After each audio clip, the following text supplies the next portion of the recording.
Good evening, everybody, and welcome. Welcome to this evening's Royal Historical Society event, Finding the Funny in Public History.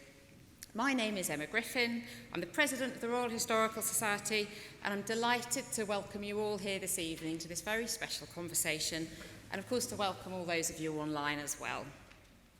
Tonight it's my really great pleasure to welcome the broadcaster and historian Greg Jenner, with whom I'll be discussing Greg's career and his insights more broadly into public history, broadcasting and popular history publishing.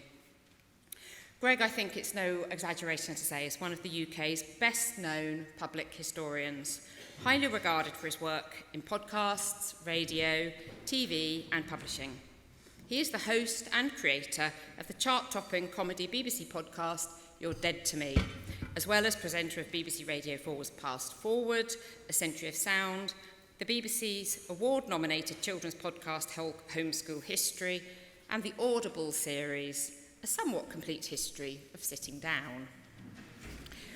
From 2008 to 2019, Greg was responsible for the research and the historical accuracy of the BBC's multiple award-winning TV comedy sketch series, Horrible Histories, known to all of you, I'm sure. Greg is the author of multiple publications, far too many to mention, but I will name a few. They include Ask a Historian, 50 Surprising Answers to Things You Always Wanted to Know, published in 2021, and Dead Famous, An Unexpected History of Celebrity, from Bronze Age to Silver Screen.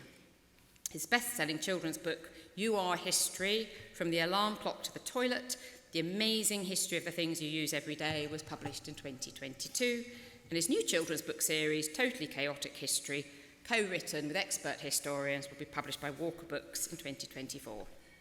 I'm also delighted to say that in 2021, Greg was elected a Fellow of the Royal Historical Society for his contribution to historical communication and understanding. So this evening, Greg and I will be in conversation to discuss his contributions to the field of history, the role of public broadcasting more generally as a vehicle for public history, and of course the place of comedy in speaking about the past to new audiences. And after our opening discussion, we'll have a chance to put questions from the floor to Greg. So please now, at any rate, join me in welcoming Greg Jenner to tonight's event, Finding the Funny in Public History.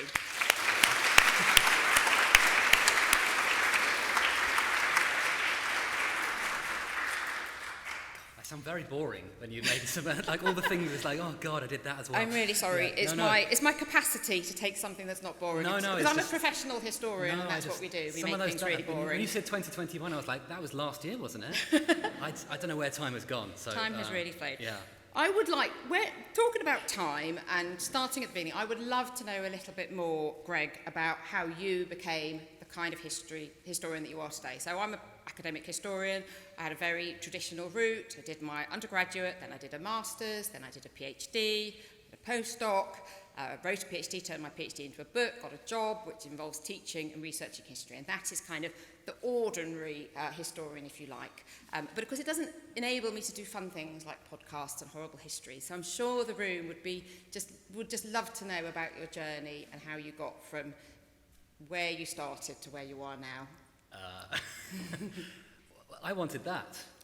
That was the plan. The plan was to be an academic, but I couldn't afford my PhD because I'd had to borrow money to do my master's. So it was a sort of vicious circle, and I didn't want to give up on history because I really enjoyed it, and I love, if you love history, you love history, and the idea of becoming an accountant or whatever else was open to me didn't fill me with joy. So I really wanted to go somewhere where I could keep learning, because that's the exciting thing, but also where I could be doing what at the time I did not know was called public history. And for me, that was television, because I don't know if you remember, but televisions are a small box in your living room, and you watch them and they tell you things. And these days, obviously, we're all on YouTube and TikTok. But in 2004, television was the #1 place to communicate history to the largest possible audience. That was where you went to reach the biggest crowd. And I really wanted to go into that industry because I thought, I was quite arrogant. I was like 22 and I was full of big ideas, and I was like, I can make this better. Because of course you think that, because everyone assumes that they're going to change the system from within. But at the time, quite a lot of TV history was presented by celebrities. So you would see Jeremy Clarkson, or basically anyone working on Top Gear would also have a second job as the nation's leading historian. And Simon Sharma and David Starkey and I think Bethany Hughes were the only historians on television that year. I remember acutely going, that's it, right? 2004, that's who's allowed on television, these 3 people. And everyone else has to be famous off the telly for something else. And I just thought, well, that's not great. So I went into TV to make documentaries initially, then pure blind luck sort of bumped into historical drama and went, oh, this is good, I really like this. So I did historical drama for a couple of years, developing them and working on them, in terms of production. And then one fateful day in the year 2008, I was making a documentary about castles or gardens or something, I don't know. And I heard my boss on the phone, a lovely man called Richard Bradley, saying, oh yeah, we've got the rights to Horrible Histories books, and we're going to start work on them soon. And I am naturally a very shy, awkward person, as you can probably tell from the way I'm clutching this water. And I had a sort of sudden moment of clarity of like, oh, this is the job. This is it. This is the moment where finally, after a few years of figuring things out, this might be the definitive thing. Because I love comedy. And I don't just love it, I have always, for me, history and comedy go hand in hand. They are synonymous for me since the age of about 13. I grew up on Monty Python, Blackadder, Eddie Izzard, The Goon Show, these shows that were kind of my dad's generation of comedy. I grew up worshipping comedy writers first, and then got into history.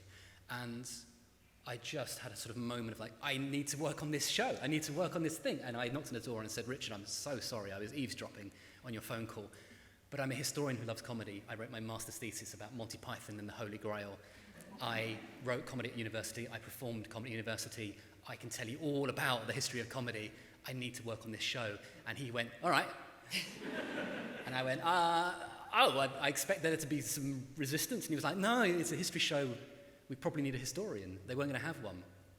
So Horrible Histories wasn't going to have a historian. It was just going to be a comedy show based on the books. And I talked my way into a job that didn't exist. And of course, within weeks, it was clear that this job needed a historian. We found ourselves trying to create a brand new, not just a brand new TV show. When you start with a new TV show, you start with something new. We were trying to invent a new type of television show, a brand new genre, factual sketch comedy, which does not exist. And it still does not really exist because there's only one show that does it, and it's Horrible Histories, because it's really hard. So we had to invent it off the cuff. And since then, I've become a broadcaster and a public historian. But that was the moment. That was the in. So just tell me a little bit more about. So Horrible Histories. All academics have that moment where you do your icebreakers with your first years in first week of term, and you say, "Oh, why have you picked a history degree? Why do you?" And then suddenly they would start saying, "I really liked Horrible Histories," and of course you'd never heard of it at that stage. You didn't know what Horrible Histories is. But I mean, it started as a book, went to TV. So you came in at that moment, and I think one of the things, I mean, looking at where we are now, both books and TV looks a little bit, as a format, looks a little bit old-fashioned, doesn't it? So we've come a very, very long way since 2008. Not a very long time ago, really, is it? Yeah, a lot has happened since 2008. Hugely. I mean, the books have sold 25 million copies. They're doing fine. And the TV show has been on air since 2008. We took 1 year off in 2012, and then revived the show, and it's still on air now. My friends still work on the show. I've left the show. But so Horrible Histories is incredibly long running. It's been going for a long, long, long time. But you're right. The landscape, the media landscape has changed. You know, TV shows no longer get big audiences, and if they do, everyone's delighted. It's a big surprise. But YouTube is where most kids go for their history and their comedy and their entertainment. Social media is where they hang out with their friends and where they spend time and where they engage with influencers and social media celebrities. But, you know, the BBC is having to fight a bit of a rearguard battle just to get in front of kids. It's not even a question now of what do kids want. It's a question of where are the kids? Where are they? where do we find our audience? Oh, they're over here. Oh, okay, we better go over there then. So Horrible Histories, when it launched, was this huge hit show that became weirdly big with adults. We found ourselves with sort of a large fan base of people in their 20s and 30s, 40s and 50s. It's like, hello, it's not really for you, but thank you for coming. But now, Horrible Histories is still well liked by kids, but a lot of the stuff is 360 digital commissioning. It's going online, it's being clipped up, put on YouTube or wherever. So yeah, the landscape has changed enormously in my fairly short career. Yeah. So when you tell us a little bit about your experience at A Horrible History. So you started, you came from more traditional forms of history broadcasting. Yeah. Ended up on Horrible Histories, which obviously kind of straddles. Well, I mean, it's different in lots of ways because it's a children's program, it's a comedy program, it's as you already said, it's a different kind of. Yeah. I think the books themselves obviously made a very big impact and excited lots of children's love of history, but then those programs themselves kind of took history in another area. So what does it mean to be a historical consultant? I mean, what did you bring in your, you said they had to have a historian. So yeah, what did I bring? I brought a kind of a curly hair, actually I wasn't curly haired at the time, I straightened my hair back then. I brought, my job was to do all the research. So amazingly, those books, Terry Deary's books, we ran out of the facts on series 1.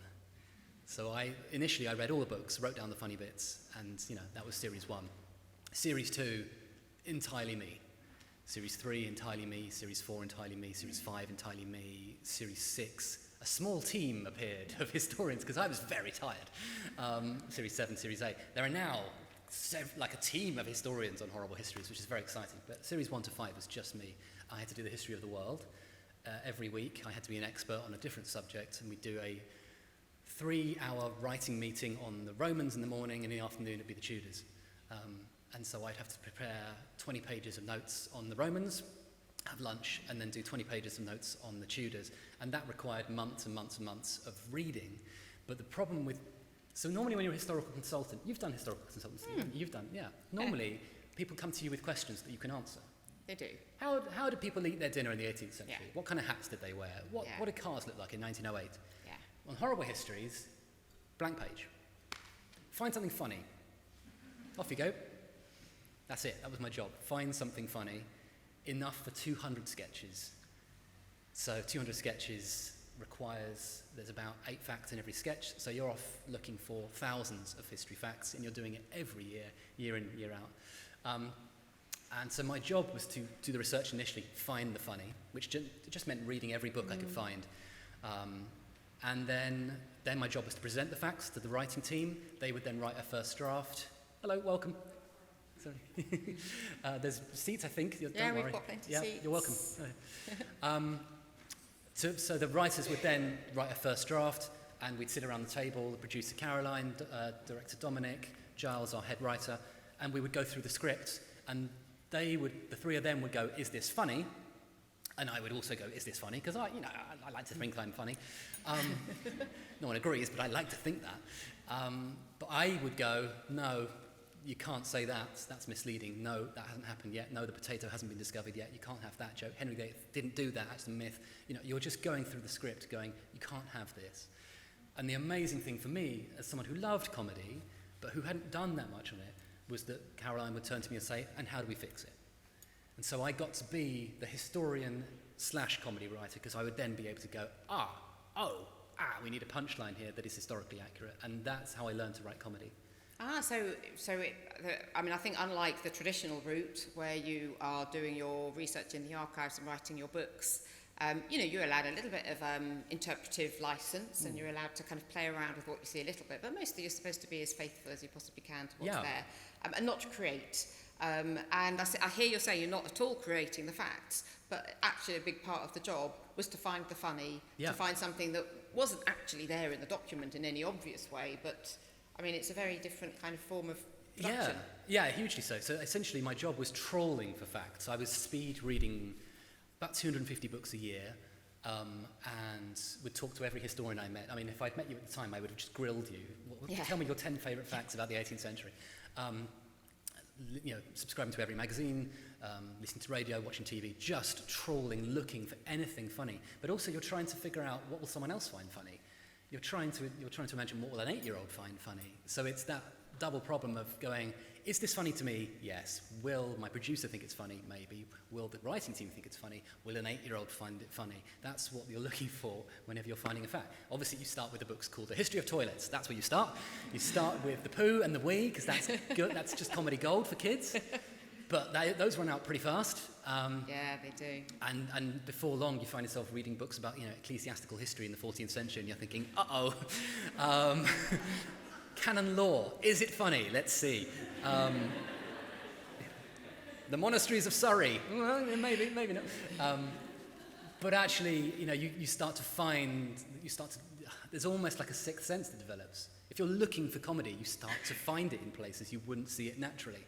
And I became more attuned to it, which is how You're Dead to Me sort of has come to be to a certain extent, is that I'm now a historian who, there's a bit in The Matrix where Neo suddenly sees the world in ones and zeros. That's how I've become. I've become a historian who sees the world in punchlines. I see jokes. I see dead people. I see jokes. I see jokes where maybe other historians aren't seeing them, because I've spent years training myself to look for them. And sometimes I can't complete the joke myself, but occasionally you could spot something that could be a joke given to a professional comedian. There's something there. Yeah, there's something there. If I can just get that in the eye line of our guest on the podcast, that might be funny. And obviously I'm writing with Emma and Emmy and my colleagues on the show who are very funny and very talented. So between us, we are figuring out, could this be funny? I learned to do that on Horrible Histories. I had an incredible apprenticeship working with these amazing comedy writers. Caroline Norris, a brilliant comedy producer. I got to study under the best people in the biz, but all the while I had the responsibility of being in charge of the history, which is, I was 25. I was incredibly young to have that level of responsibility, and looking back, it was hugely daunting and a lot, but I learned so much, and that's an incredible privilege. So so obviously very, very formative moving into this role as consultant at Horrible Histories. Did that up to 2018. What next? Well, I did, I left TV really in about 2011. I wasn't very well. I had a mental health crisis. I got very poorly, partly, the workload, the stress, but other stuff as well. And television's a very difficult world to work in if you are struggling, and I was struggling. So I wanted to be in control of my own life. It's very exciting working with brilliant people, but I was never in charge of my own life, really. I was making a show for other people, with other people. I never got to determine my own thing. So I wanted to write books, because I thought then I could work from home and I wouldn't have to commute. I was commuting 3 hours a day. It was exhausting. So I got a book deal, which is nice. It was a 2-book deal, and I started writing funny history books. And that was the thing that was really exciting for me, was to be able to be in charge of my own thing. But it's so different to working with a team of 20 comedy writers and producers and actors and hair, makeup, experts. And, I was a cog in a huge, exciting, chuntering machine. And then suddenly you are the machine. You're sat at home going, is this good? Because writing a book is 100,000 words. You show it to your editor, you hope they like it, and then it gets published, and then you're like, I hope people read it, and then it's like, I hope people don't read it. It's such a lonely change of gear to be so entrenched in this big thing to then suddenly be that is just amazing, because I think I often think in the academic world as well, the writing of the books in some ways is the hardest thing that you really have to just do on your own, and you're just looking at a blank screen and it's going to remain blank until you do something about it. Many other things, you're part of a team and you work with others, and things may move on. If you're having a bad day, somebody else may pick up, or you can just talk to people about what it is that needs to be done. But that's really from the sublime to the ridiculous, to go from a huge team to just working on your own, doing your solo writing. Yeah. But that is what you did. But that's why I'm a Twitter addict. I know we're meant to call it X, but Elon Musk is a bell end, so I'm not going to do that. I'm going to call it Twitter. I'm obsessed with Twitter. I love it, even though it's massively problematic. But Twitter kept me sane. It was a community. It was like having all my buddies online with me. And also Twitter's an incredible place for history. You've got thousands of Twitter historians on there using the hashtag, and it may be a better person, maybe a better writer, it may be a better historian. I could get access to any information I needed within about half an hour. I could ask any question, and someone would know someone who knew the answer, which is amazing. So Twitter kept me sane, and also it just allowed me to learn to kind of try ideas out and post stuff and go, is that funny? And so that was really important. But yeah, big change. Big change, big change. So a mix then of researching comedy, solo writing. You've obviously engaged in other forms. Social media is its own form of production, I would say, as well. But there are other medias, there are other kind of ways in which you've toyed with history. So I love the idea of engaging in production. I've sent about 400,000 tweets in my time. So producing work. Well, that's going to be an archive at some point. It's a horrific archive. Yeah. I downloaded it out of curiosity. It's mostly me complaining about my favourite football team. But yeah, I mean, one day someone is going to do a project on the history of Twitter. You'll be able to mine keywords on Twitter, and some historian in the future will do the history of a Tuesday in 2018 or something, and they'll just mine 1 billion tweets, and they'll find some sort of pattern. It'll be fascinating. That'll be the future of social history. But yeah, Twitter's super important. But I love the team thing. So you asked 2018.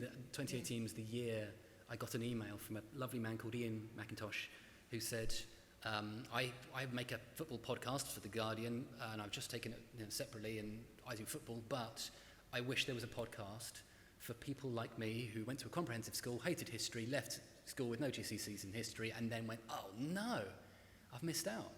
I wish there was a podcast for someone like me. Would you want to host that podcast? And he caught me on a weird week where I wasn't busy doing something else. Normally I say no to most stuff. And he caught me on a weird week where I was like, yeah, that's my whole career motto. That's the whole thing for me, is that in everything I do, I'm imagining someone who's never read a history book hearing this. Now, you've all come tonight to go see a historian talk to another historian. So you're weird, right? There's something, and those of you watching online, doubly weird. You are rare. Most people I encounter, history is daunting, intimidating, off-put. They hated it at school. It's irrelevant. Why would you spend your life looking at something that's already happened? What's it got to do with me? That is the standard answer. So my whole career is about trying to get those people and grab them and go, it's safe, come with me. This is fun, I promise. So 2018, Ian's email, he caught me on a sort of good week, and I went, yeah. But I have stipulations. It's not gonna be a normal podcast like, the other ones out there. It's gonna be different. It's gonna involve academics. Yeah. So in 2018, did you have I can't remember now quite when podcast, obviously we all know what a podcast is now, but there was a moment where you didn't really, people like me, late adopters, didn't really know what a podcast was. But where were we in the history of podcasting in 2018? The podcasts were, by that point, pretty old, quite well established to those who knew, but they weren't mainstream. They weren't mainstream. I wasn't a big podcast listener. Now I'm obsessed with them, but I wasn't hugely into them. You're right.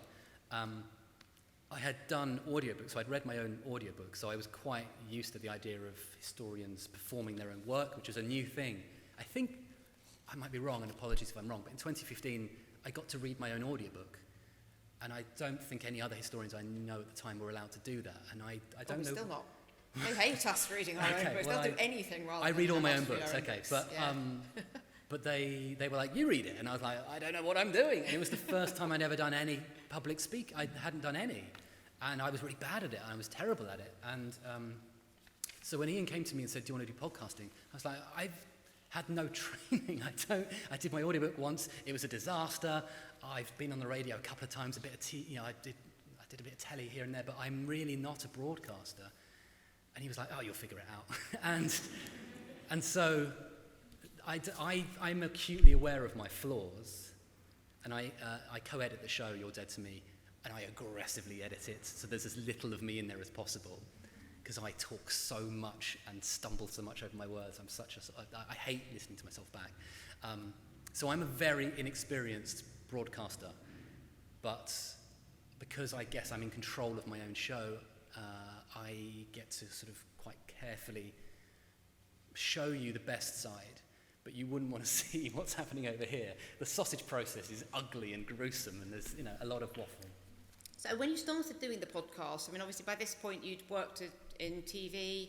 You hadn't done a lot of radio by this point, No. So you'd done a lot of TV, you'd done writing, and researching. So podcasting and all, you know, you've read an audio book, but I mean, in some ways, the world of radio and podcasting is a new world, isn't it? It was entering a slightly new format, a new way of doing history. How did it compare, do you feel? Or more generally, what's the difference if we just pare it down, take away the images, and we just between just television and history. audio, yeah. Well, radio is different to podcast. Radio is very different. So to I have a podcast voice and I have a radio voice. Yeah. And people are always like, I'm like, no, seriously. Oh, yeah. This is my podcast voice, right? That's up here. It's a higher cadence and I drop my H's. All right, hello. This is my Radio 4 voice, and it's down there. Hello, and welcome to Radio 4. Today we'll be talking about hats. And it's a deliberate thing. It's a tonal thing. Podcasts, you choose to listen. So it's much more intimate. You have actively decided to listen. Radio is on. It's just on in the background. It's on in the car. It's on in the taxi. You're at the hairdresser's. It's on. It's just background noise. So radio, you are sort of inviting yourself into people's houses and they don't necessarily want to hear you. And podcasts, they're like, I want to listen to this. So they're very, very different on an intimacy level, which means that people are much more willing to go with you on podcasts. They trust you much more, which means on You're Dead to Me, we can do subjects that you wouldn't necessarily be interested in because you've maybe listened to a few before and gone, all right, well, I like the previous stuff. I'll let them try and convince me. Whereas on radio, you'd be like, what's this? Turn it off. So those are different. And then television is very, very different. Hugely different. I don't really like doing television very much. Yeah. Mostly because I look like this. And I have to stare at that guy and go, oh my God, he looks like a weasel.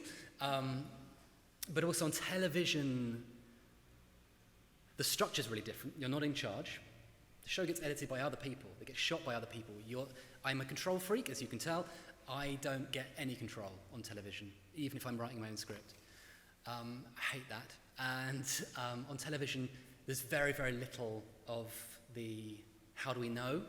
It's very much about the show, about the tell. It's very little about the process. So archaeology is the only exception. Archaeology on telly is quite good at going, we found this thing, how do we know? We've dug this up. But history is very much, in 1509, Henry VIII came to the throne, and here's what we know, yeah.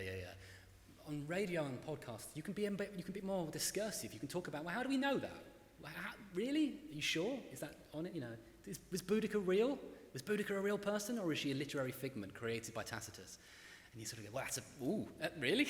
And you go, yeah, there's a theory that maybe Boudica wasn't a real person. And you go, okay, that seems unlikely, but okay. But on television, it's much more limited. Yeah, very limited. You can get a lot of history for relatively little input, especially if it's something like a podcast. You can share a lot of history, whereas there's so much work in setting up cameras and in making sure the lighting is right. There's just so much labour that's involved before any history is recorded, and then, as you say, it's a very managed process. In all of these things that you've been doing, different formats that you've kind of been doing since the kind of the early the kind of mid-early 2000s, comedy has obviously been a really large part, and again, that's a very unusual thing, I would say, for historians. It just isn't part of what we do in any meaningful way whatsoever. It should be. I'm sure it should be. We should all go to clown school. Tell us why. Tell us about comedy and why, whether you're doing TV or whether you're doing a podcast or whatever it is, comedy is important, and how we, what it brings to history. I take history incredibly seriously, which is why I do comedy about it. For me, laughing at the past or laughing about the past isn't me not taking it seriously, it's me taking it really, really seriously and using a particular methodology to try and demystify the sort of scariness of history, the bigness of it. And it's interesting, when I wrote my first book, it did quite well, and I was very pleased, and it got a few international translations, which is very exciting when, suddenly it's being translated into our languages. And I got an email from one of my foreign translators. I won't out him, but he was furious at me. And he wrote me a really angry email saying, how dare you? You aren't taking history seriously. This history is serious, it matters, it's important. I grew up in a communist country. How dare you be doing jokes? And I was like, oh dear, I've angered the man translating my work. Is he going to do a good job? Is he going to be, I don't know if he's going to do a good job because I can't read the language he was translating in. But he was taking a position I've heard many times before. Comedy is for children, fine, if you must. But we're all grown-ups here, we should be serious about the past. Sure, let's be serious about the past. But comedy is an approach. And it demystifies, and it allows us to express ourselves, it allows us to breathe, it allows us to think, it allows us moments of levity and laughter and togetherness. You can be in a room laughing together, and it's the most wonderful experience, it can open you up to being receptive to new ideas. If you laugh, your endorphins flood through you, your brain chills out, your body language opens up, and you hear a new thing and go, yeah, all right. Whereas if you're like this, I'm not convinced. It's a very different approach. Comedy is a way in, and it's a way in that works for kids, obviously. It's a way in that works for people who are scared of history or who hated it at school. But it's also a way that allows you to explore the kind of tensions of what is history at its core. What is the discipline of history? So what do we do as historians, you more than me? It's the scholarship, it's the discovery, it's the debate, it's the friction, it's the kind of the aporia, the lack of evidence, the holes in our knowledge when you go, we don't know what happened to the princes in the tower. But also history is about the human condition, right? It's about people. The reason I care about history is because I like people.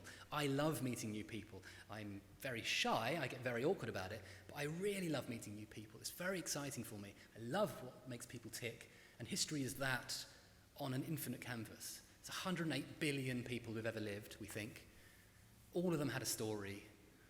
What were their lives like? Comedy can get you into that, because comedy can create this oppositional paradox where the past is a foreign country. They do things differently there. This very famous line from the novel The Go-Between. But on the other hand, we often laugh at the familiar. We often go, oh, I do that. Oh, they're just like us.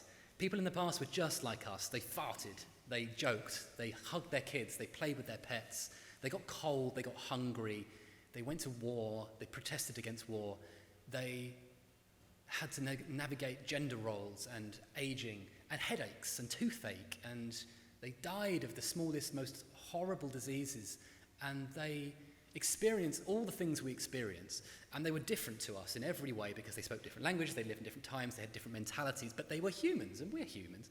And so a huge amount of Horrible Histories, a huge amount of You're Dead to Me, a huge amount of the comedy work I try and do is doing two things that are opposites and going, the past is alien, these guys are weirdos, what a bunch of aliens, they're so strange, look at the poo they drink as a medicine, they shave their armpits to fight off the plague, you won't believe what they thought was a legitimate way to cure a headache, drinking gladiator blood. But on the other hand, have you ever had a headache and it wouldn't shift? 4 days later, you'd start drinking random stuff, wouldn't you? You'd be like, all right, where's the gladiator blood? Come on. Anyone with a chronic health condition will tell you become desperate. You start to look for anything that's going to work. And so we can find, I think, the humanity. You can laugh at the alien, you can laugh at the far away and go, oh, those weirdos, and that's what Horrible Histories does. But you also then bring them closer to us and say, these are people, we are people, let's find the commonalities. And that's what we try and do on You're Dead to Me a lot, and that's what we try to do on Horrible Histories a lot. Yeah. And I think it's lovely. I mean, we're very used to creators of various different kinds, Life of Brian or whatever it is you might think about, artists, actors, creators just going to the past and making fun of it. I think what's really different, or what's kind of been different over the last 10 to 15 years, is historians finding the funny. It's always been for kind of other people, but the historian is serious. I think that's a really interesting flip now, that actually you can be serious, you can be a scholar of some description, and you can also be funny. That's kind of quite a nice development that's happened recently. I hear very much that you can use comedy, and you do use comedy very effectively to connect with just different cultures, different times, different places. What about the limits of comedy? Where does it not work? Or what are your views? Do you have views about where we can't use it? Yeah. We never managed to do a sketch about the Holocaust and Horrible Histories for obvious reasons, right? It's incredibly important, a talismanic moment in human history, a devastatingly horrific story. My family were victims, so I'm half French, and my family were French Jews. And my great-grandfather was murdered at Auschwitz, my great-aunt survived Auschwitz, and my grandmother, who I loved very much, she hid from the Nazis and managed to hide all the way through World War II from the Nazis who were trying to hunt her down and kill her. And I'm not Jewish because she converted to Catholicism. that is a story I wish I could have told on Horrible Histories, and we did look at it. We're a comedy show for 8-year-olds. What is the way in? How do you do that? And we haven't done it on You're Dead to Me either. And there's an argument to say, well, we should be trying. And there's an argument to say, look, comedy doesn't always have to be about laughing at things. Sometimes it can be a cathartic laugh, a laugh of, holy shit, like this was done to people, and people did that to people, and they thought it was fine to do. But, I'm not funny enough to pull that off. Yeah, that's fine. There are limits. Yeah, and there are limits, right? There are limits, yeah. Well, as soon as you say it, you're like, oh yeah, that makes a lot of sense, but even actually. There's a thing called benign violation theory, which is a really interesting theory. It's a theory of comedy. There's lots of theories of comedy, and the funny thing about the theory of comedy is nothing. It's not funny at all when you theorize comedy. There's a famous line, analysing a joke is like dissecting a frog. The frog dies and no one laughs. So the idea here is that the moment you start to study a joke, it just sort of goes, ugh, and everyone goes, oh no. But benign violation theory says that we laugh at things that are safe, and sometimes jokes are we have that line, too soon. Do you know that line? Someone tells a joke and you go, too soon. There was a series of psychologists who did studies on this after 9/11. They went to comedy clubs and they timed how many days it took for comedians to start telling 9/11 jokes. Comedians started telling them immediately, because comedians do that. That's how they work through dark material. They try stuff. And the audience is booed, and then eventually, after a certain number of days, the audiences laughed. And it was a laugh of like pure like catharsis, and then a laugh of like, oh no, I've just laughed at a 9/11 joke, and then a kind of feeling of shame and confusion, but they laughed. And so that argument of too soon, it really applies. There is a moment where things feel too close, and then there's a moment where things feel safe enough, but there's still tension, and then there's a thing where things feel far away and we can do what we want. And Horrible Histories, our cutoff was 1910. Everything up to Titanic was funny. Everything after Titanic, we really dialed down the comedy, because that's your grandparents' generation. Those are real people who they look back at us from family photographs. That's our story. That's our, World War I, tragedy. World War II, tragedy. The 1960s, a lot of us were alive. 1910 was where we went 100 years. So 100 years. So we had an equation on the show, tragedy plus time equals comedy. Anything was funny. I used to write some of the stupid death jokes. I used to write some of the sketches. Stupid death is literally the Grim Reaper laughing at people for how they died. There is nothing more offensive than that. And yet, it is one of our most beloved shows, sketches for 8-year-olds, right? This is the Grim Reaper as a sort of Simon Cowell saying, you shot yourself in the face with an arrow. That's hilarious. And if we did that about 1972, you'd be like, what a devastating tragedy that this man was killed with an arrow to his face. But in 1502, so funny. So that's a really interesting thing, right? It's benign violation theory. If you want to apply that rule, it's far away, it's remote. The past is a different country. So, yeah. That is really fun. It's a very interesting concept. But are we ever going to reach the stage where the Holocaust, for example, that obviously fits within your 100. But for me, when you first pointed that out, I didn't think, oh yeah, that's too close, but it's fine. Let's just let a bit more time pass, and then we can all laugh at that. I just thought, no one's ever going to laugh at that. Yeah, but that's a good point. Yeah. The Boer War's not funny. Actually, the Boer War is where concentration camps were introduced by the British. That's not funny, particularly. I guess the argument is that when a history has a legacy that still resonates to this day, the history of enslavement, right? Even if it happened in the 1700s and the early 1800s, the legacy is still devastating today. There are people still hurt by that every day. There is still structural racism today. So that's not a safe, diffused landmine, right? That is still an area where you don't want to tread. Or if you do want to tread there, you want to be supporting. We might get a comedian on the show who's willing to do jokes about that from their own experience. But I'm not going to do those jokes. It's not my place. So you can sometimes facilitate a conversation, but as the host of that show, I need to make sure that I'm protecting the listeners as well as ensuring that the comedian isn't put in a position where they feel awkward. Yeah. It is quite a, it's complicated. It's complicated. Comedy is hard. Comedy is hard, and I'm not... Yeah, exactly. Yeah. It's very, very difficult. All right, Greg, we've spent a long time talking about you. Yeah, way too long, sorry. Way too long. Way too long. No, and because it's fascinating. But obviously one of the things that you bring is that you've dabbled in all these different kinds of media, you've done so many different forms of kind of communicating a public history. Let's hear a little bit more about, well, I mean, do you have a favourite? You've already alluded to the fact that you think TV is the least interesting and the least appealing of all the different formats that you've played with. Let's expand a little bit more on what you do like and what you don't like. And also, I share a lot of your, I share what you're saying about TV. How could we intellectualise that? How can we kind of put our finger on what it is? Don't ask me that. I can't intellectualise. I can do a bum joke about it, but I can't intellectualise it. No, it's a really interesting challenge. Right? TV is still watched by many people. Drama is huge still. So historical drama is a massive area. And what's interesting, I guess, is that documentary used to be really big too, and drama has grown and documentary has shrunk. So I think my query is not really about TV. So if we watched something that looked like a documentary, we used to have to do it on a television programme, and there were 4 channels and then 5 and then a few more channels, but we basically had to watch it through that medium. The idea of the documentary, I mean, people can now put documentaries together and put them up on YouTube. So there's very different ways of doing forms of documentary. And I suppose for me, maybe part of it is that, as you say, at the beginning, there were just very small points of entry, and I think most of it, it was all in the hands of a few TV controllers. Yeah, there's been a big democratisation. Absolutely. Across all the board.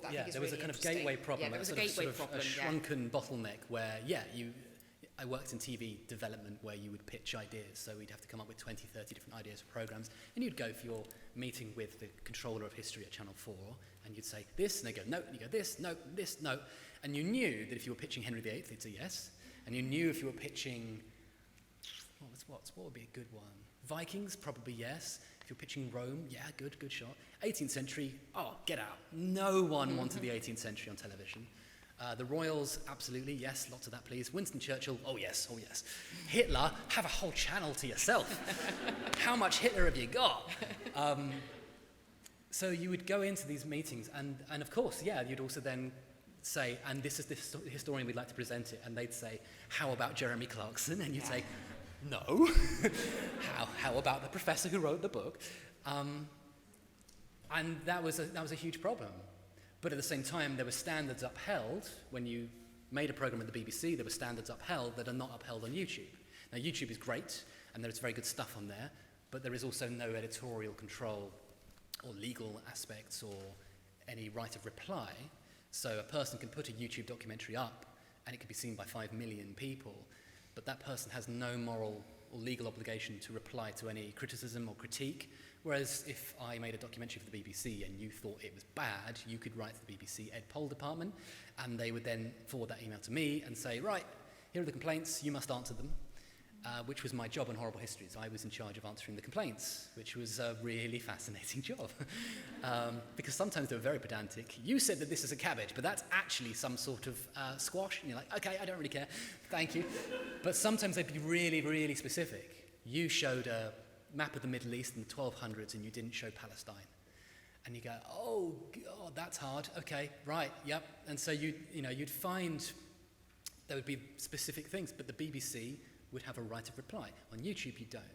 So the democratization is fantastic, but the democratization opens anyone up to do anything, which means that there are people on there saying that the pyramids were built by aliens, that there's white nationalists on there saying that ethno-histories of the white people, the white race, which is terrifying that that's just disseminating out there. There are people saying, Louis XIII was a kind of sexual pervert who made his wives give birth lying down because he wanted to see them, their legs akimbo and whatever, and this sort of idea that therefore that's why all women now have to give birth in hospital lying down because of Louis XIII. And it's like, no, not at all, not in the slightest. But these ideas take hold and off they go. There's an amazing factoid. The word factoid is one of my annoying. Factoid originally was created to mean a thing that looks like a fact but is not true, but now means a small piece of interesting information. It's like, no!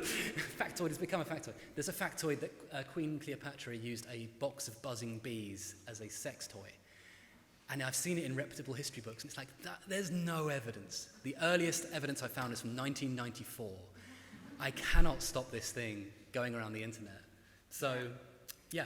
So, I mean, it was gatekeeping, but it also introduced a level of accountability. Yeah, and scrutiny. That is lost when everybody puts it up onto YouTube. So what you want is that happy medium. Yeah. And obviously on Twitter or on TikTok, people can say anything, and the only way to slow down a kind of viral misinformation is to get your own viral video responding to it, which is really hard. So, yeah, there are challenges to new media, but on the other hand, new media is a fantastic thing because it allows any one of us to become a public historian, a broadcaster. That's great. Fascinating. Now we're going to open up. I've got one more question for Greg, and we're going to open up. So I'm going to ask the audience to start thinking about questions they might like to put to Greg. Have we got a roving mic that's going to... Yes, we have. Okay, Greg, just to finish off then, taking the summary of your career, and you said, you would have done the PhD and done the ordinary route if you could. I'm presuming you have no regrets.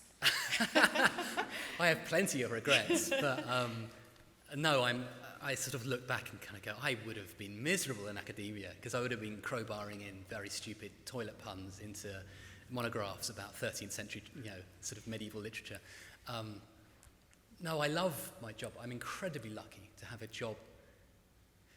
I don't even just have a job, really. I have a sort of array of things I get to do, which is so lucky. And I'm massively aware of the fact that I have probably too many platforms, and I should probably give some back and share them with other people, which I try to do when you're dead to me. We try to invite space on for scholars to speak for themselves. About 8 years ago, I realised I didn't want to be the guy doing all the talking because I don't have the knowledge. So I wanted to be able to be facilitating conversations and bringing academics on to let themselves speak to the public, and me just go, oh, that's interesting, thanks very much. But yeah, I don't have regrets, but I've definitely learned lessons, and I'm trying to pivot towards that. So in the new series of children's books I'm writing, I'm co-writing them with experts. Yeah. So in my writing work, my name is no longer just the only name on the front. I'm now going to be sharing that responsibility with experts who've got PhDs in the subject. And yeah, I'm doing all the main writing because I'm writing the jokes and trying to make it fun for the 8-year-old, but I'm in constant collaboration with someone who has the training to get this right. That, to me, feels very important. Yeah, and I mean, I'm sure at the outset it was not obvious that there was an alternative way of being a professional historian that didn't involve the traditional academic route. And I think it's, joyous for all of us to see so many different ways in which history can be kind of created and shared and consumed. It really speaks to the growth of the internet, I would probably say. Definitely, and kind of, as you say, the opening out of so many, of knowledge. And it's just, Yeah. Go on then, let's look at the audience. I can see some hands going up. So I've got one in pink over there, I've got one over here. That's the police coming to get rid of him. Get me. Okay, hello. Hi, Greg. And hello. Hello, everyone. I was going to ask for some advice, actually. You've already touched on the subject because I wrote a question at the beginning of this evening, and then you answered it because I was going to ask about nuancing amusing stories within histories of sensitive subjects. So I'm writing a PhD on people who were in what was called lunatic asylums. Right, yeah. During World War I. They weren't military, so these are citizens. But I was going to ask really for some advice on, because some of them are very funny. Some of the things that they did, some of the things that they said actually were hilarious, and I'd love a way to kind of get that into my thesis, but retain the sensitivity and to acknowledge that actually, they were ill, and maybe they weren't ill. Maybe it was just the way that society viewed them at the time was that doing something that was funny was wrong. So I was just going to ask for your advice on how to approach that.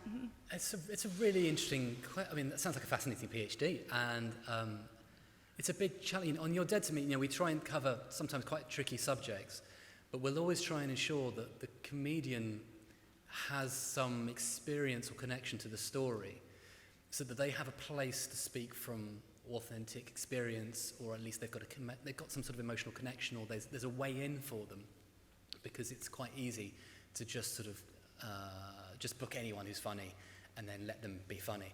So I think, generally speaking, what we try and do on the show is we try to speak to people who may have had their own histories of mental health, or who are trained in that area, or who have experience with family members, or who have gone through a process of considering and pondering and looking at how reputation, because the stigma of mental health is a huge problem still.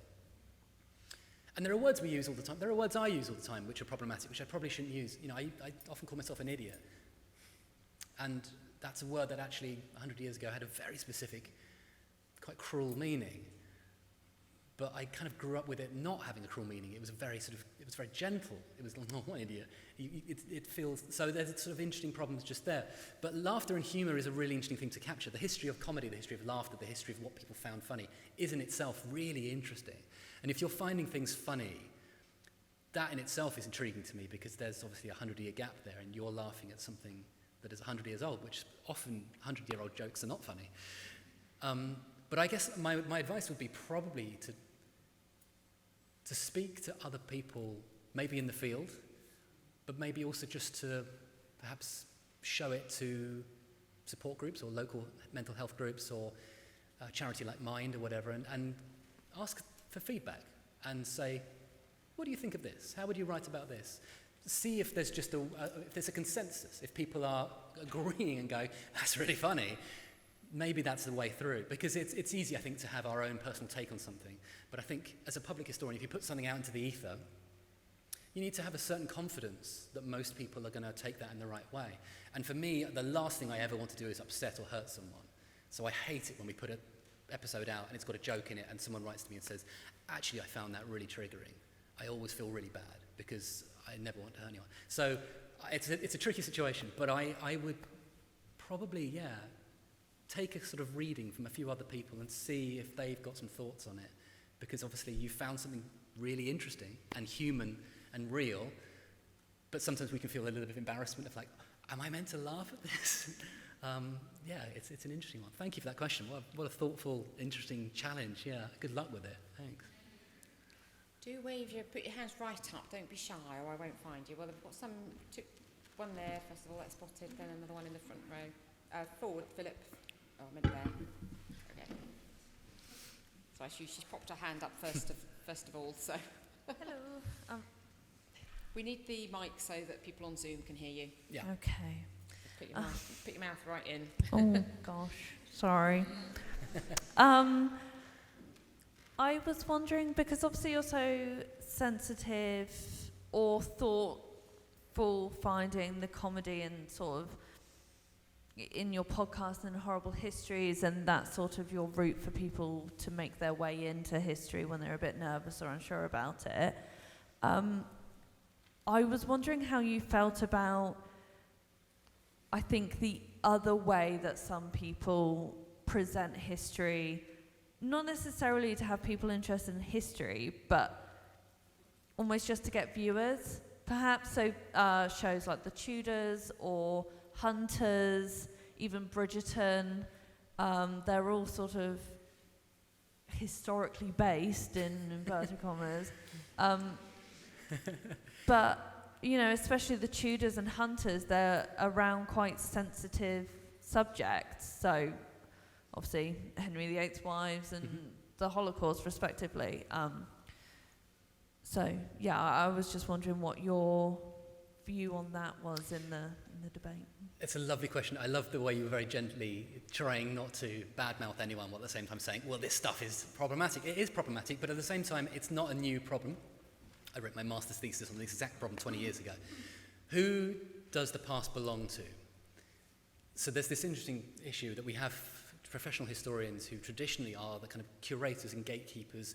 Gatekeeper can be used in two ways, right? It can be a negative word, and it can be a badge of honor. It can be a protective word. It can be who is ensuring this is looked after, this knowledge, this wisdom.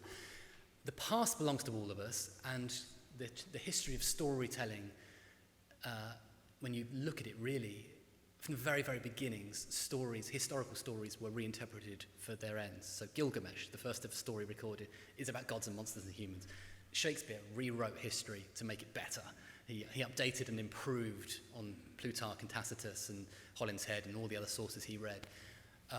Dickens did the same. Thackeray did the same. Most of the sort of greatest novels set in the past take an idea and run with it in a different direction, because that's what creativity is. And TV dramas and movies that deviate from the truth, what do we know? They're continuing a long tradition. I've always taken the position that creatives should be allowed to create, but there needs to be more space for public historians to respond. That's always been my point of view. Because for many people, many of you in the room, I imagine, you probably maybe got into history. I'm assuming you're into history, otherwise you're in the wrong room. I'm so sorry if you've been sitting here waiting for a talk about hats or philosophy or, I don't know, cars. You've probably got into history because of probably a TV show or a movie or a song or a pop culture thing or a novel or a historical reenactment, the fabric of clothes. Like, there's something that inspires us. Very few of us pick up a book and kind of go, well, I'm just fundamentally interested in the human condition. What we really tend to respond to is a thing that has got us interested in the past, and often that's pop culture, and often it's a movie.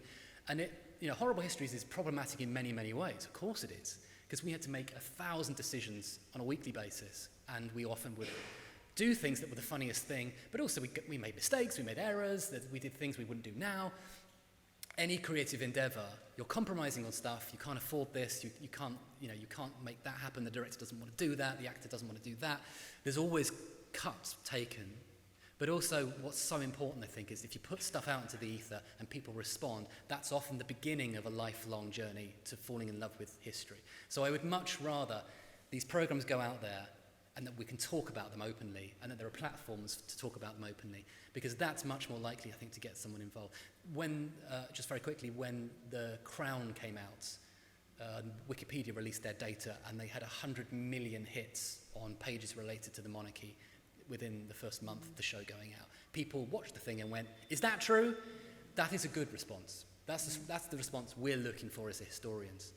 So I don't want to shut stuff down. I'd much rather go, this is problematic, read this. Here's a book, here's a podcast, here's a blog article, here's a TikTok about where the problems are in this thing you enjoyed. Because I think if you shame people into saying, this is bad, you shouldn't watch it, they won't engage. But if you say, hey, you enjoyed a thing, here's some more of the thing, but this is a bit better written, then I think that's probably the way forward. Thank you for your question. Sorry for a long answer. It's my sort of pet So I've got a question in the front row here. More questions I think we're going to be able to... I've got you there, I've got you still there. We'll get both of you, and then we might scoop up some questions in groups so we get as many as possible. But go ahead. So I'm an A-level student, and I'm about to start a history degree in a few months, and can certainly attribute part of that to Horrible Histories.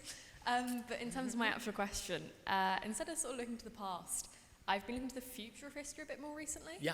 And particularly the use of AI. So beginning to see AI-generated fake historical events, but also beginning to see AI generating stuff based on truth about historical events and how we can study that within historiography. And I guess I'd sort of be interested in your ideas on what benefits that may lead to our study of history, but also how that may limit our understanding of it, particularly in the context of public history. That's an amazing question. I feel like you should answer that one. No, we're here to listen to you, Greg. I'm existentially terrified by AI because it can replicate everything I do, but badly, and it's quite scary. It can replicate my voice, right? So there's a company out there that could create a You're Dead to Me episode that sounded just like me, but I haven't written that or haven't hosted that. That's quite scary. I'm also really, really nervous about this generation thing, this fascinating feedback problem that ChatGPT has, whereby it generates false sources. It creates historians that never existed. It creates legal precedent too. It creates legal trials that never happen.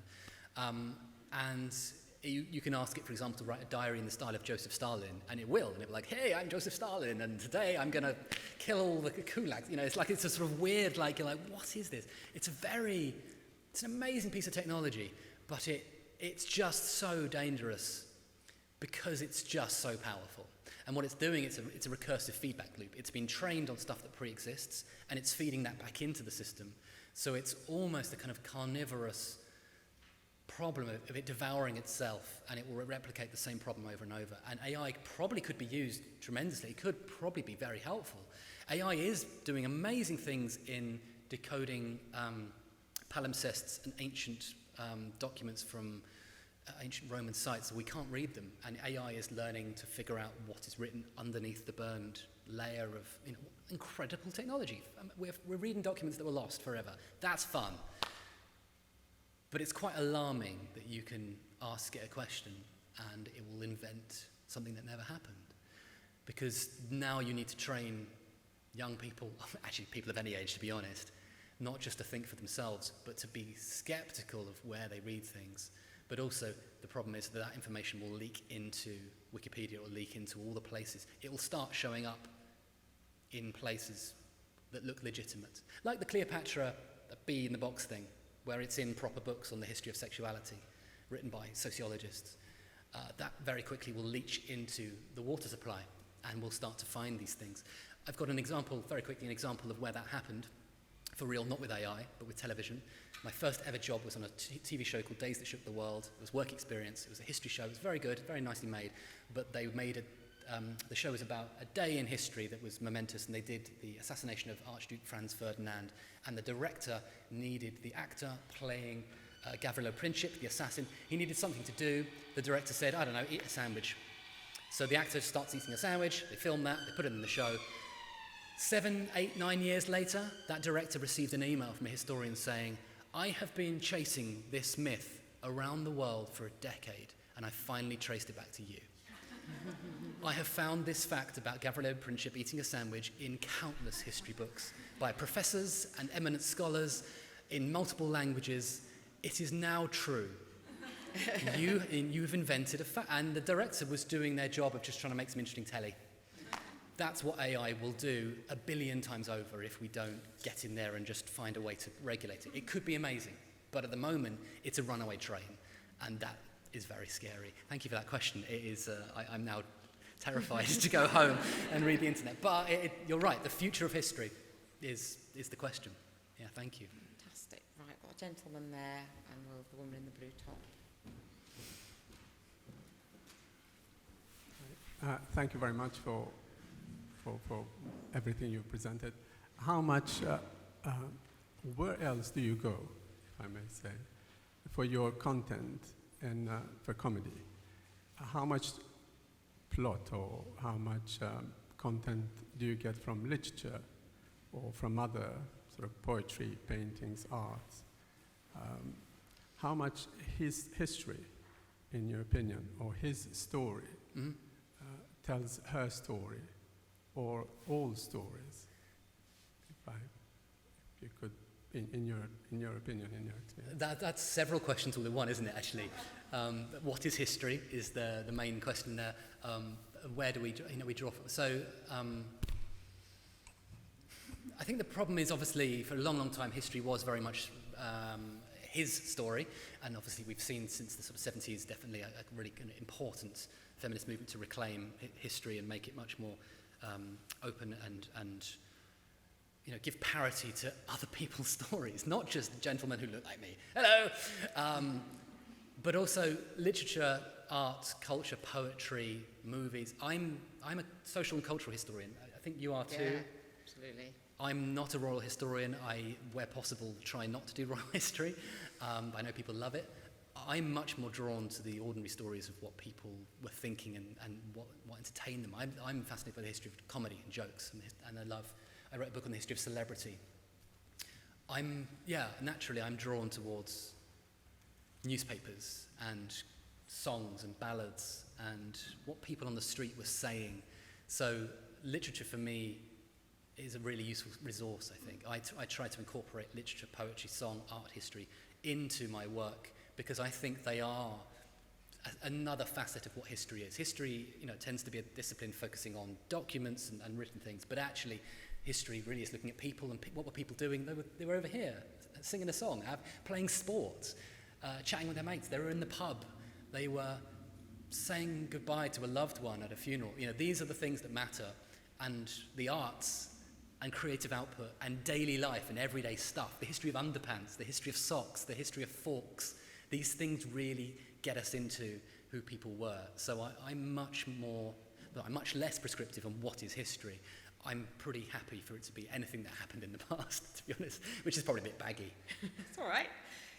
Let's get you and then a bit further back, and do just give your hands a really good so I can see you. Otherwise, Hi Greg. Hi. So I love Horrible Histories. I used to run home from school every day to watch it. And it was really interesting to hear about kind of like your early career and how you sort of accidentally ended up on Horrible Histories and kind of accidentally inventing the genre of like fact-based comedy. As you mentioned, TikTok's big, telly's dying. Where do you see the sort of intersection of comedy and history shows, media or content going in the future? Because to my knowledge, Horrible Histories is still kind of the only media that kind of does that. It's a good question. I mean, I'm not on TikTok because I'm so horribly middle-aged. I feel like I do not belong. I feel like that kind of meme. Hey kids, you know, the kind of the Steve Buscemi meme on Twitter. So I'm not on TikTok. I am still clinging to Twitter and Instagram. But what's really interesting, during the pandemic, lots of comedians pivoted to video and started doing kind of one-person shows or two people shows where they would do kind of storytelling, and they would do like a day in the life of, and Eleanor Morton, who's been on You're Dead to Me, is really, really good at that. She does lots of very funny historical comedy, which is just her talking into her camera, talking into her phone, really. And there's lots of ways through that. The question is obviously the funding model for TV shows, sketch, sitcom. Horrible Histories is very expensive. Sketch shows are incredibly expensive. You're not going to see those coming back anytime soon, probably, unless Netflix decides they want to get behind it. Sitcom, you still get historical sitcoms. There's one that finished quite recently called Plebs that I worked a little bit on very briefly. That was really fun. There's a really funny one called 1670 on Netflix. There's a very funny one about, Northmen, which is a Vikings sitcom on Netflix as well, which is really good. There are ways to do sitcom about the past. And obviously, classically, that was Blackadder was the thing. Although Blackadder technically is actually an alternative reality sitcom, as I like to point out, because all the kings are dead in it, and they get... a pet bugbear there. It's not actually historically accurate. It's an alternate reality. But yeah, comedy is very expensive, which is why you see all these panel shows. Panel shows are cheap to make. Sitcoms are very expensive. Sketch shows, incredibly expensive. So Horrible Histories cost several £1 million to make. And it's really hard to pull off. You know, we use 1,000 wigs and dresses, you know, and frocks and ridiculous chainmail armour in the course of a series, whereas Eleanor on her phone is just like, hello. You know, she puts a little bit of mud on her face and that's it. So I think new technologies, new media is allowing us to do new jokes about the past, which is great. The question is, will the old models sustain and cling on? There is a movie coming out quite soon, written by one of our Horrible Histories writers, that is a historical comedy, and it's called Seize Them. Seize them, yeah. It looks fun, but yeah, it's hard. The past is expensive. When we did the Horrible Histories movie, which kids liked, critics hated it, but kids liked it, that was very low budget. Our budget on that movie was less than the catering budget on a Marvel movie. And I know that because I've got lots of friends who work on Marvel movies. So I know what they spend on their muffins and pastries. And we spent that on our entire film. So yeah, it's hard. It's hard to do comedy. Thank you. Good question. Thanks. Fantastic. Question with red hair there, and then pink top there as well. I have to say, fantastic questions. Yeah, these are really good. Really good questions, and I feel like I'm fumbling them horribly. Keep going, everybody. So sorry. Hi. Thanks for this evening. It's been really interesting. So I work in television myself. And I'm really keen to go down kind of the developmental route, but within the confines of factual and history. And you were mentioning about how, in fact, both of you mentioned this, that a lot of historians actually don't feel comfortable and confident within the TV genre.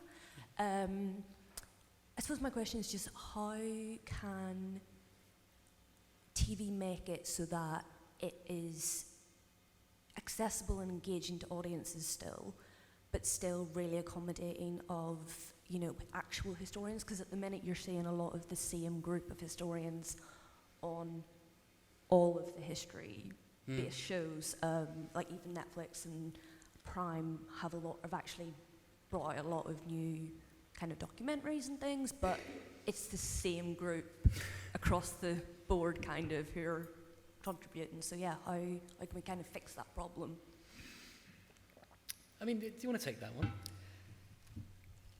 I don't know if I've got a lot more to say than I have already, really. I mean, I think the world that you described in 2004, 2005, where it's just a handful, is still the same world today, really.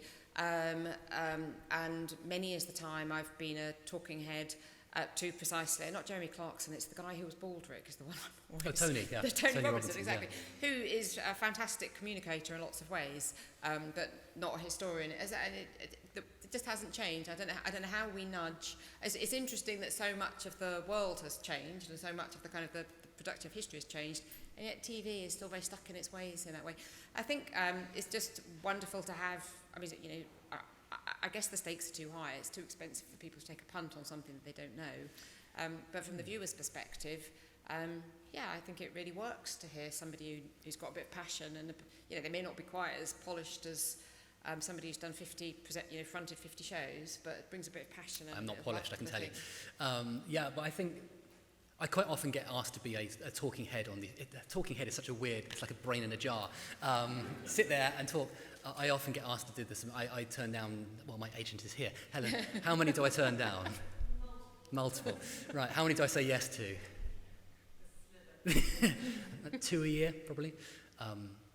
I find them frustrating because in order for me to be ready to do an interview, I need to do a day of prep. I've got to read a lot, I've got to be confident, I've got to know all the facts and names and dates. They sit me down and they interview me for an hour, and if I'm lucky, I'm 2 minutes of the program. Now, because I look like this, I would much rather be less than 2 minutes, because I hate looking at myself on TV, but obviously I've spent my whole day, and I sort of feel a little bit like, well, you haven't really rewarded me for the work I put into trying to give you my best take on this. That is a structural problem in television, full stop. And the other thing I think is television is super bad at debate. Historians' debates, when we get together, we argue, often politely, often productively, but we don't agree. TV is really bad at that. TV is really, really bad at presenting two sides. Oh, yes, Helen.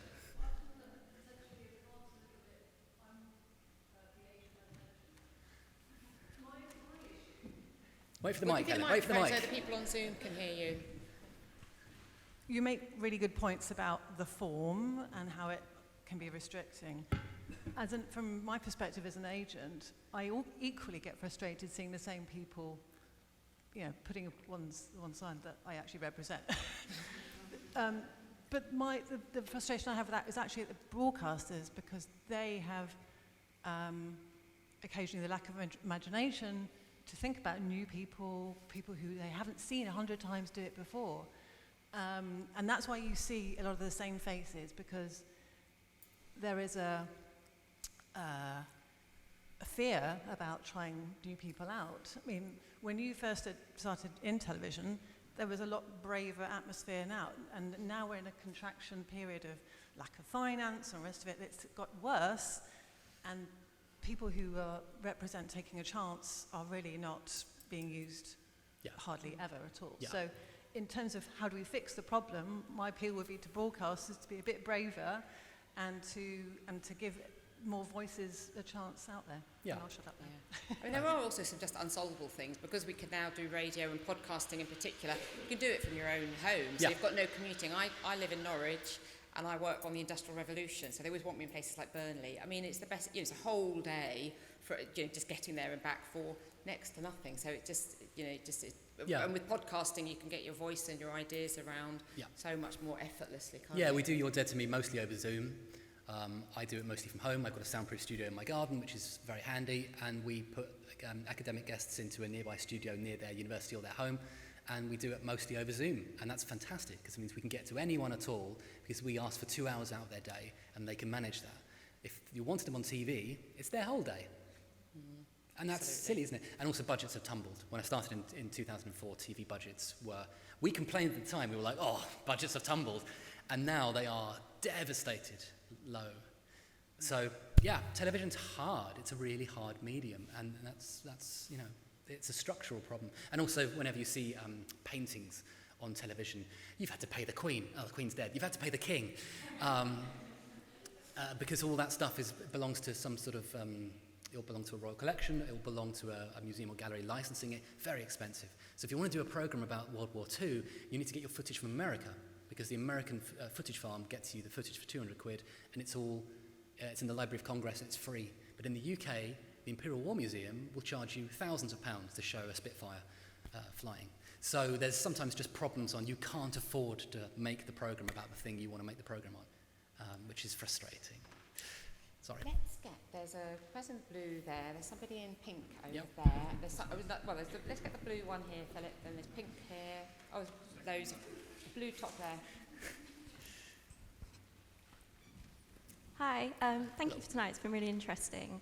My question is really about, you know, on your podcast you always say this is for people that maybe didn't get on with history in school, and I can certainly relate to that. I'm just wondering if you think that kind of approach has improved over time, is improving? You know, what is it just because we're able to, you know, look at history from a more entertainment or comedic point of view? And what more can be done, like in school, to get kids more engaged with history in the terms of the way it's taught and the way it's assessed? You know, is it getting better, or what more can we be doing to find engagement with it, really? That's a really important question. I think it's getting a lot better. I think teachers are doing fantastic work. Teaching is a really hard discipline, and it's very hard at the moment, and lots of teachers are feeling pressurized and squeezed, and curriculum, you know, they shift and suddenly you have to learn a whole new way. It's really, really hard being a teacher. My mum was a teacher until recently. It's definitely better. And obviously there are things out there like Horrible Histories, the TV show, the books. I've just started launching a new series of books for kids that is designed to support kind of curriculum subjects, in the hope that maybe you're supporting the teachers as well as the kids. And in fact, I did an event with some teachers a couple of years ago, and they said, please do a book on the Stone Age. It's so hard to teach. So that's what book 3 is going to be, is on the Stone Age. That's a request from a teacher. It's just sort of like it's very difficult. But the challenge, you know, Michael Gove, 10, 12 years ago, I had to debate him on the radio. It's very weird. He wanted to redesign the curriculum to be chronological, which meant that you start with 6-year-olds, and you go, right, hello, 6-year-old, here is the Stone Age. And they go, what? And then you sort of force them through the chronology. So that by the time they're 14, they get to the Victorians, which is important. And that's such a disservice to ancient history, to Stone Age, to the medieval world, to the 5th century, to the history of food and fashion, or the history of colonialism, right? You can't start with a 6-year-old and expect them to get the nuances, so you can't really teach chronologically. I don't think it's fair to do that. I think you have to start much younger by saying, what is history? Let's go out and find it in our community. Let's talk to our grandparents. Let's go look at this road, it's named after this guy. Who was this guy? Who was this woman? What do they do? What's this building? What was it built for? What language were people speaking 400 years ago in this very room? That's how you get into, and also a third of kids in the country now have a family history that starts somewhere else in the world. That's so important, that we allow children to understand that their story doesn't have to necessarily be the story of this island, but they're interconnected anyway. So history should be for everyone, should be for every kid, but I think you also have to make kids feel like history is all around them, it's in their world, and it's in their stuff that they're using, which is why I wrote that book, You Are History, about 50 everyday objects, the child we use every day, because it's about saying, you are using the stuff that your ancestors used, and we're all part of a continuum. So I hope that sort of thing is helping. But yeah, I mean, it's a challenge, isn't it? It's a real challenge. But I mean, I think if anybody's conscience is clear in terms of trying to communicate history to children, it should be yours, Greg. I think you've done well on that front. We've got about 10 minutes left. I'm going to propose that we scoop up, there's a really fascinating set of questions. Why don't we just, if there's at least one here, why don't we, and rather than have Greg answer them one by one, why don't we just wave your hand and let me, put your hand up and wave if you haven't. We've got Yeah, we've got a few. Let's Lots get of that one. questions. We've got another 3 or 4. We'll do a over speed there. round. Shall we? We'll do like a kind Yeah, shall we scoop up some questions? of And make sure 30-second everyone answers. gets It's there? my Then fault. I'm a waffler, as you can tell. You can pick and choose then as to which of these you go for. Okay, hi. One is a gratitude for covering historical females on You're Dead to Me. It's absolute pleasure and to view history not through a patriarchal view. So thank you, especially as a male historian. And the other thing, and it's a quick one, so you can answer yes or no. With somebody who has so much historical knowledge and somebody who already targets kids, I'm a mother of somebody who's nearly 8. Do you see yourself ever moving into historical fiction? Historical fiction, probably not. But I'd love to go back into film and drama. Let's get all of the questions here. Sorry. I'm just because I think we'd be probably we could pull a bit more of you out of you on that one. So let's put all your hands in just so that we know how many are coming. We've got 1, 2, 3.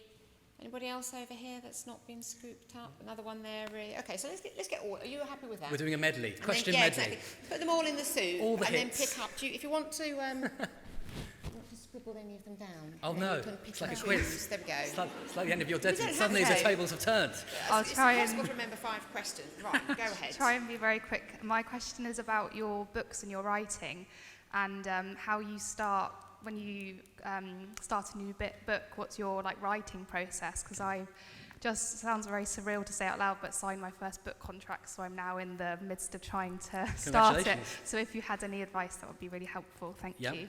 That's lovely. Lovely. Question 2. I was just wondering, what's a topic that you haven't covered on You're Dead to Me that you would love to do? A subject? Yeah, like a subject or a person or anything. We've got a question, school uniform down here.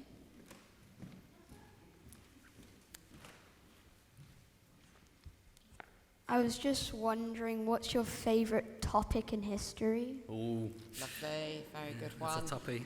Another one at the back, isn't there? Oops, there with his hand up, and more over there.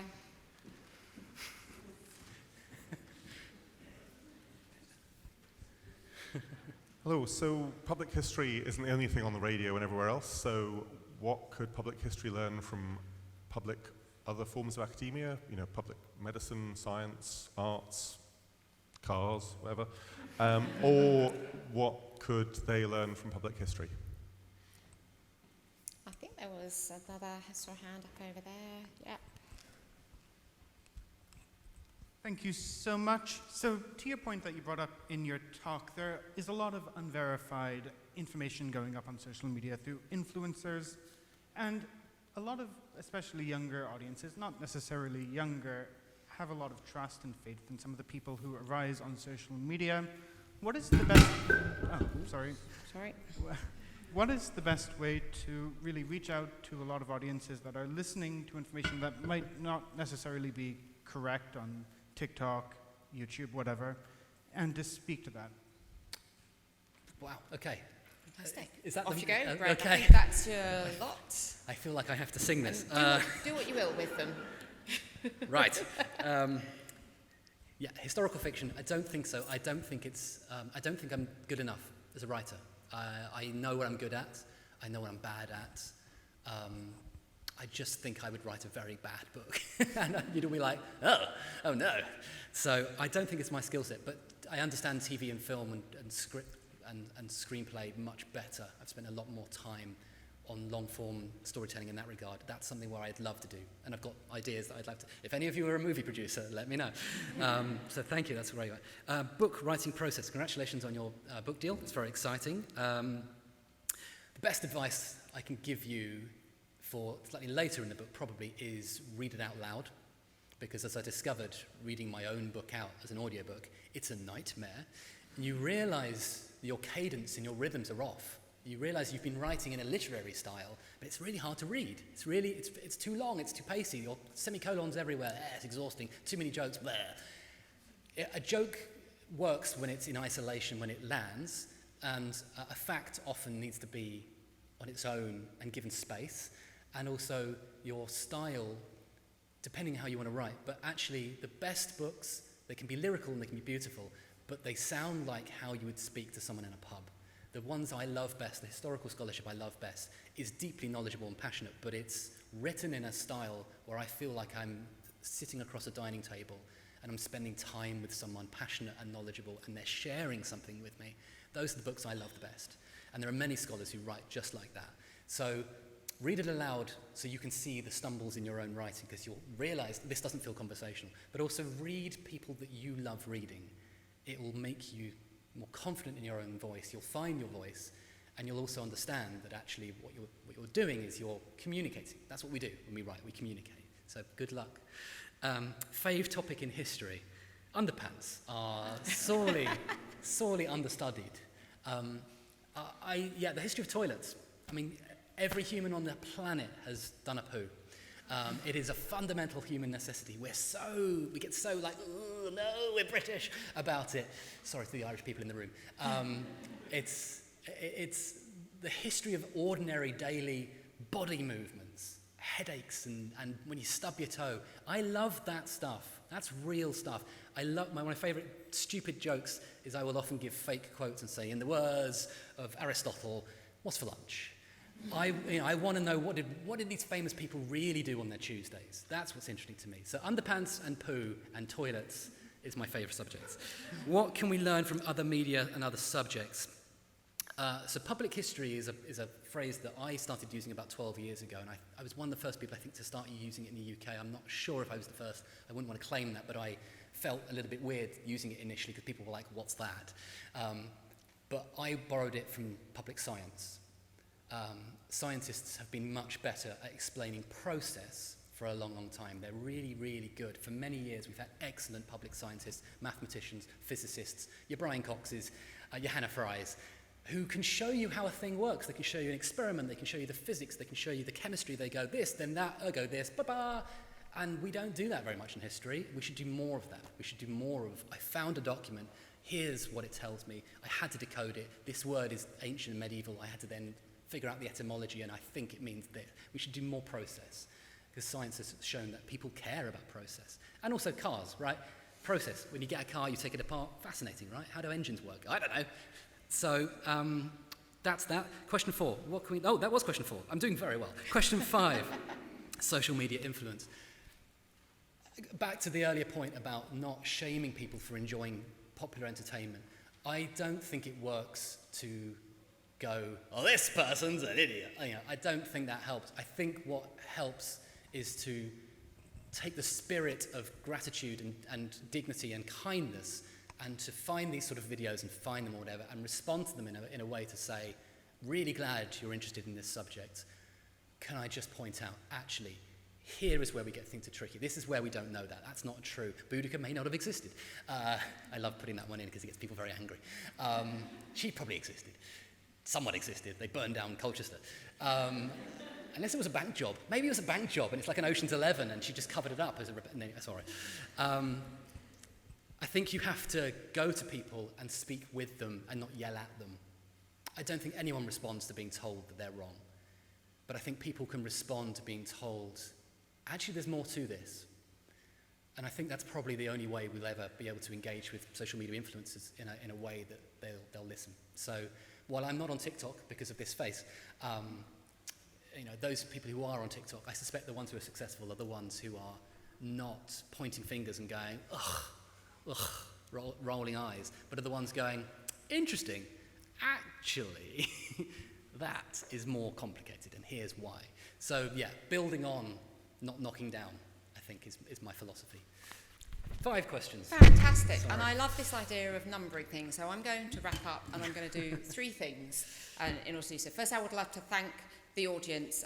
The engagement and the participation and the questions have been absolutely phenomenal. And this event has just had such a lovely feel to it. And it is massively down to the audience for being here and really being present. So thank you all very much indeed. Thank you. Thank you. We are here owing to the efforts of the Royal Historical Society that I represent, and I'd just also like to say my point number 2, get involved. We have membership categories for people, whether they are, I think maybe not for school children, but beyond the age of 18, we can capture pretty much anybody, whatever kind of history you like to do, or wherever you are on your historical journey, we have a membership category for you. Look on our website, get involved, join if you'd like to, and we have many more events. You can find out more about what we're doing. All our events are free and open to all, so you can look on the website and get involved and come to more things if this has suited you.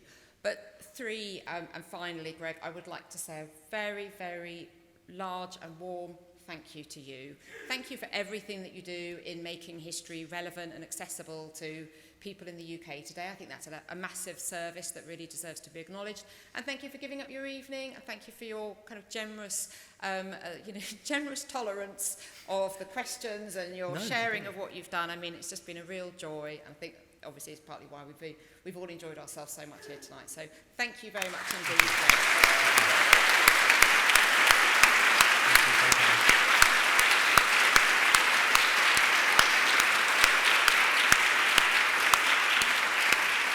Well, and I'm going to turn the tables and say thank you so much for very kindly and very generously for we all allowing love this to each happen. other. It's a big great loving, big love but also fest, thank you very much, Professor Emma.